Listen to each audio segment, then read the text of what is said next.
Hi everyone, I'm Chris. I'm from the Department of Media Studies here at Penn State, and I'm going to be talking about the work my colleagues and I have been doing on this idea of a news finds me mentality. So this is a concept that my colleague Omero in the Department of Media Studies with me introduced in 2017. And the idea is that this is an individual level variable where some people feel like they don't have to actively seek out news. It'll just come to them through their social media use, through their friends, and they can stay up to date about current affairs that way. If you teach a class to undergraduates, a lot of them express this kind of orientation to getting news. So the news finds me perception is thought to have a couple of different dimensions. A feeling informed dimension, like, yeah, I know a lot about politics. You rely on your peers and your social media use to stay up to date, and a not seeking dimension. So it's very passive, that the news will just come to me. And more recently, researchers in this space have validated a fourth dimension, basically reliance on algorithms, that the feed will curate what I ought to be seeing and staying up to date about. Now, since this idea was introduced in 2017, we've had quite a bit of research on the topic, and the work pretty consistently shows that the more you think the news finds me, the more at risk you are for democratically problematic outcomes. So basically, if you think the news finds you, over time, you tend to be less interested in politics, less knowledgeable about politics, you tend to be more cynical about political matters, and those outcomes in turn have consequences for your political engagement. So overall, it seems like the more people subscribe to this news finds me mentality, the more likely it is for them to disengage from the political process over time. Now, all of this research that we have so far focuses on the sort of downstream consequences, assuming that high NFM people do in fact pass over news content when it comes across their feed. What we wanted to think about was the sort of in-the-moment encounters. What happens when high NFM people do stumble across hard news on their screens? Do they pass over it in favor of more interesting options like soft news about celebrities or sports? That's what we wanted to get at in this research. So we recruited a sample of US adults from Cloud Research, and at time one, we asked them a bunch of questions about themselves, their political knowledge, their news use, as well as their news finds me perception. This is a kind of hard to see on screen here in person, but this is a validated scale that's been established to measure this news finds me mentality, with statements like, I do not worry about keeping up with the news because I know news will find me. About a week later, we followed up with them and had them browse a mock news website. And behind the scenes, we were tracking unobtrusively what they clicked on, how much time they spent on news in different news genres. So here's a screenshot of what one of the websites looked like, mocked up to look like the AP News website. There were 14 different previews total. Most of them were considered hard news, so news about politics or business. The data are from 2021, so COVID was very top of mind. And then we had a couple of soft news stories, so news stories about celebrities, leisure, sports, that kind of thing. What we find is that the news finds me perception does in fact predict greater exposure to soft news at the expense of hard news. So here's a very simplified version of our regression analyses that we ran, predicting both the odds of clicking on soft news as well as time spent on soft news articles. I'm not going to get into all of this, I'll just focus here on the very bottom, but basically adjusting for all of these factors, the more you think the news finds you, the greater your odds of clicking on soft news, and the more time you tend to spend on soft news, again, at the expense of hard news. And this is kind of interesting to us because, as you saw, most of the previews were about hard news issues. And so you can imagine that if we were to take this to a more naturalistic choice setting where there's an even greater supply of soft news content or non-news content competing for people's attention, that maybe this relationship would be even stronger than we're seeing in this tightly controlled setting. So we published that study, and we were thinking about this and where to go next. And one of the topics that kept coming up was, what about high NFM folks' engagement with misinformation or false news? And there is some research that's come up in this space, establishing that the NFM perception does predict greater susceptibility to political misinformation. And that kind of makes sense because the news finds me perception sort of like a low cognitive involvement way to get news. You're probably unmotivated and less able to make sense of the political information that you come across, making you more vulnerable to misinformation.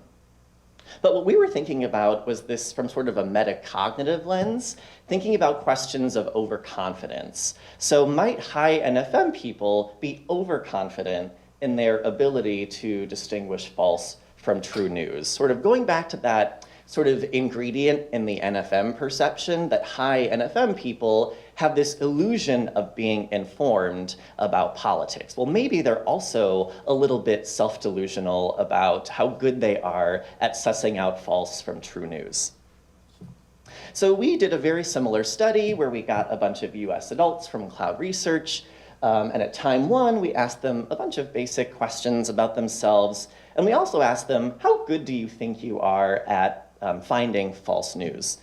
So how do you think you compare to other Americans in your general ability to recognize news that is made up? On a scale of 1, you're worse than 99% of people, to 100. I'm better than 99% of people. A week later, we followed up with them, and we had them do a news judgment task. So here's a screenshot of some of the news stories that we used. Some of these were true stories, some of these were false stories that we found online through fact-checking websites. We had a pool of 20 different total news previews, and each participant got a random poll of 10 of them. So they might have gotten some false, some true. We also did some pilot testing to make sure we had a balance between Republican congenial and Democrat congenial stories. And so for each of the 10 stories that they saw, participants gave us an accuracy judgment. How accurate do you think this claim is? And their likelihood of engaging with the content. So how likely would you be to click on it or share it, that kind of thing. And from the accuracy scores, we were able to convert that into a score for your objective ability using procedures that others have used before. So basically a percentile. Where do you fall in your objective discernment ability? And what we find is that, as we sort of expected, NFM does predict overconfidence. So here I'm showing you NFM quartile ranging from low to high, and the two different types of discernment scores, perceived and objective ability. As for perceived ability, basically everyone thinks they're pretty good at finding false news or sussing it out compared to the average person. And so there's actually no difference between high and low NFM people on their perceived discernment score. But a very different story emerges for objective ability. As your news finds me level goes up, your objective ability to distinguish false from true news goes down. And so putting that together, overconfidence levels are indeed greatest among high NFM people. Though we should note that their overconfidence is driven not by their perceived ability, but by their relatively lower objective ability. Now that was the main thing that we were interested in, but we were also thinking about, okay, overconfidence is interesting in and of itself as an outcome, but does it actually matter? Does overconfidence predict people's intentions to engage with false news content? And it does, but not for everybody. Basically, whether overconfidence predicts intentions to engage with false news content depends on NFM level. So now I'm showing you overconfidence, predicting intentions to engage with false news as a function of news finds me. So basically, overconfidence only predicts intentions to engage with false news if you score moderately or highly on the NFM perception. If you're the kind of person who's an active news consumer, you do not let the news just come to you, it doesn't matter how overconfident you are, you're pretty unlikely to engage with false news content. But if you're high NFM and you're also overconfident, you're especially at risk for being willing to share false news or engage with it more broadly. So sort of putting this all together into some key takeaways, it seems like this news finds me perception isn't just a perception. It sort of does correspond to people's actual news exposure behaviors. And that, of course, has implications for polarization. We can imagine that if high NFM people are moving away from hard news content, they're less likely to learn. That might make them more cynical about politics, which might make them less likely to engage with hard news content in the future, and you can imagine a sort of spiraling from there.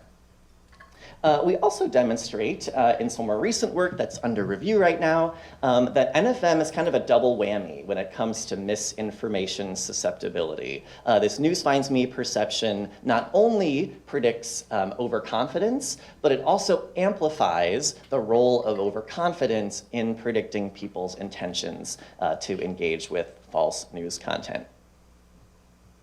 Now, I must concede that we did not conduct these studies through a moral lens, and this is a gathering of the minds thinking about questions of moral decision making. So I want to reflect on what these findings might mean or where this work could go, thinking about this through more of a moral lens.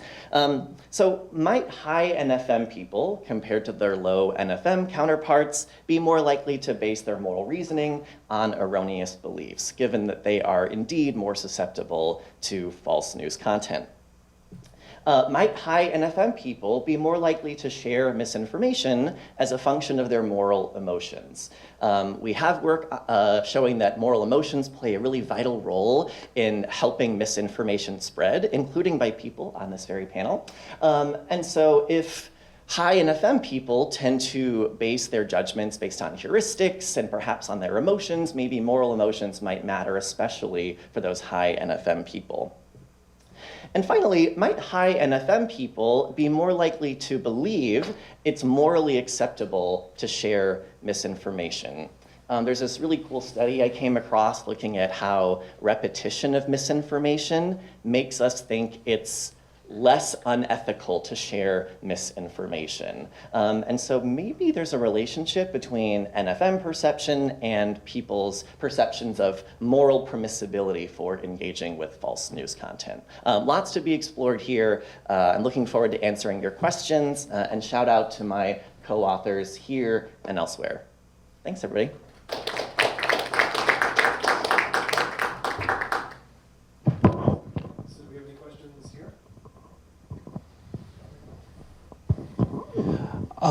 I really enjoyed this. I'm curious, is there been any work done, or do you see any realm for examining the NFS perception in different information gathering contexts? I'm specifically thinking about like health information seeking online and if a similar phenomenon might be occurring. Where if you think the news finds you, you're less likely to engage with health news, for example. Or you're more likely to think that like the health news that you're getting is like enough and you don't need to go seek out and educate yourself on potentially like how to protect yourself or things like that. Gotcha, yeah. So there is some work that's been done on this topic in a health context, basically looking at the more you think the news finds you, the more susceptible you tend to be to health misinformation, for example. And there's, a tendency to rest on their laurels. So I know about health news. I know about health information. I don't have to actively engage with the health news that comes across my screen. Or I don't have to actively seek it out because it will just come across my screen. And I'm happy to forward you some of those studies if you're interested in reading more. Thanks. Yeah, so we have two questions online, and we should probably shift after that. But again, if you're in person and have questions for Chris, I encourage you to speak afterwards. So one of our grads here, Sarah Mowry, asks, what sorts of people do you think are high NFM? Is this maybe a product of having an identity or being in a position where lack of information about current events has low stakes or some other mechanism?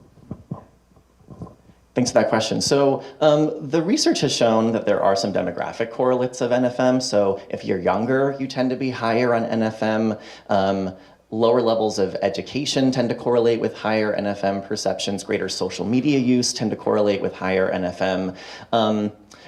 There hasn't been a ton of work on personality-based correlates of NFM, but I would imagine that high NFM people are probably not analytic reasoners. They're probably low on like need for cognition, for example, would be my guess. One of the things that we're thinking through right now is to what extent is NFM more of a trait or more of a state? It's probably a little bit of both. There's some work that came out recently on the concept of news avoidance, which is related to but different from NFM, and that work demonstrates that news avoidance is a little bit of a trait, a little bit of a state, maybe a little bit more of a trait. And we have some longitudinal data where we're hoping to sort of unpack the stability of NFM over time. Yeah, I think the idea of like situation selection and how people shape what news environments they're part of, I think is a fascinating area. Having studied empathy and outrage avoidance myself. One last point, one of the speakers later in the panel, James Floman, to your very point about state versus trait, he asks, is NFM on the rise? Do you think politicians are aware of this and use this to their advantage? Meaning they flood the media with confusing and distressing news, which causes people to tune out and engage only passively in news, undermining its critical corrective mechanism in democracies, the fourth branch. Yeah. Good question. So I think there are two parts. One is it on the rise? And I think that's the general understanding, is that the rise of social media has created this ambient environment where the news is always on. You can't really escape it, which makes people feel much more likely that, oh, it'll just come to me compared to several decades ago. I don't know if we have good panel data on that, but that would be my guess. And I do think politicians are using this to their advantage, or some politicians are. I know Steve Bannon has been on record in interviews saying the strategy is flood the zone because the news media can't keep up and everyday consumers can't keep up. And if they disengage from the news, that might not be a bad thing from their perspective, from a political strategy standpoint. So let's stay involved. One thing we're thinking about is interventions. How can we try to nudge people to rely less on this news finds me mentality? Hopefully we'll have more good news to share in the future. Thank you very much.